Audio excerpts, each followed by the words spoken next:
This week's War Factory is one of those ones that is repeated all of the time. Maybe not all of the time, but we do get this one quite a lot.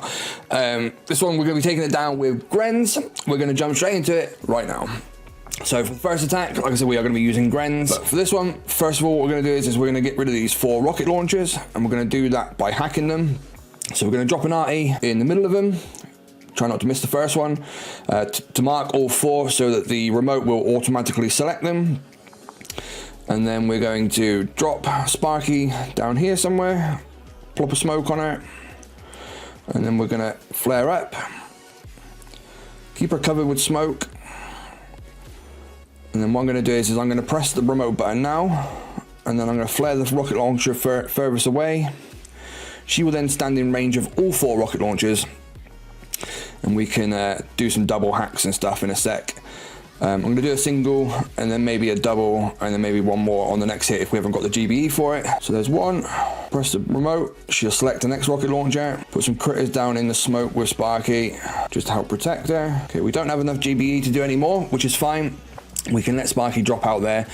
What we're going to do now is with the spare bit of GBE, we're going to drop this stuff. We're going to drop an artillery or a barrage on the lasers and the mortar just there, just to help get some damage on those guys as soon as possible. You can see we got the 3 rocket launchers. There is one left over like I thought there would be, which is fine, but that's attack 1 done. Attack 2 then, guys, we're going to finish off these rocket launchers with another Sparky hack. I'm going to drop her on the beach, I'm going to flare her over by the shock launchers again so she doesn't walk over those boom mines, and then I'm going to press the remote button. She should select the shock launcher, and then we can flare onto the rocket launcher. Just like that, we managed to keep her under that smoke just, but she'll take that rocket launcher out now. We've got then 74 GBE to use for barrage and artillery when that rocket launcher goes down, and then we can put some more body on these lasers and stuff. That's just going to make the landing just that little bit easier for us. They're not quite down, but it's not a big eat, that's fine. We can finish them off on the next hit. Okay, for the next hit, I've changed to bullet and energy drink. Don't worry if you don't have bullet, you can use Sparky and critter swarm or remote hack just as well as what we're going to do right now. What I'm going to do is I'm going to finish off these lasers just because I don't want them damaging my Grens after we've landed. So a couple of artillery there, get rid of those just like so. Then we can drop bullet at the top here, and then we're going to drop the Grens down nice and low on the beach, getting that separation between bullet and the Grens, so that machine gun doesn't take out too many Grens with the splash damage. Hopefully bullet will go up north towards the guns, which he does.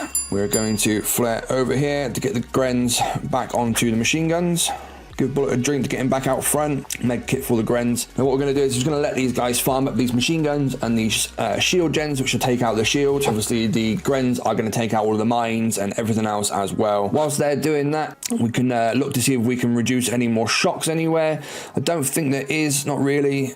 The Grens are going to clear all of these flamethrowers and possibly the boom surprises and the hot pot and all that kind of stuff. If we put critters down now, and then we can shock this stuff, and then the overthrow there will take out the hot pot and the other boom surprise, while the other guys go up top, keep getting us plenty of GB for shocks. And repeat that shock on them guys so they can't close up and get protected. And we're just going to let them clear towards core, nice and easy. Once this hot pot goes down, we can regroup the Grens and then come back for core in a second. You can see we've got plenty of GBE. I've only got 1 GBE statue on this account, but we have got plenty of GBE to keep doing what we're doing. Okay, now those guys are down. We can reflare over here, get bullet down, get him in position. We want him over by the flamethrowers. Shock blaster is going to come into play. It's not the end of the world. We can shock it if you want to, and then just flare the core. You just shock the shock launchers there, just so the bullet can get into place. But once the Grens are on core, the overthrow will take out the doom cannon, and then at that point then you're laughing. You can re-shock the shock blaster if it is picking on a few Grens. We don't need to worry about bullet because he'll tank the damage from the shock launchers and that 1 doom cannon over the far side quite easily on his own. We've got some critters if you wanted to put some critters down on the shock blaster, because at the moment it's still picking on a couple of Grens. It will target bullet in a second, but as you can see the core health is dropping pretty rapid. We could re-flare over a little bit like that and then re-flare the core, and now that little bit of overthrow may take out another shock launcher. Even if it doesn't, The shock launchers now are out of range of the Grens. The Grens are free sniping. They're out of range of the shock blaster as well. So at this point, the only thing that's stopping us now is the time. We've got 20 seconds left on the clock. I'm not sure if we're going to get it with this hit or not. We might do. We should do. But if we don't, it's only going to leave a bark job anyway. So that's basically how you take down this week's War Factory, guys. Grens, Bullet. You can use Sparky or Kavan maybe if you wanted to instead. Either or is good. But there you go, guys. There's down. Big shout out to everyone who supports the channel, Patreons, channel members. You guys absolutely rock. Thank you for all you do. That's it for this video, guys. Like and subscribe. I will catch you in the next one. Peace.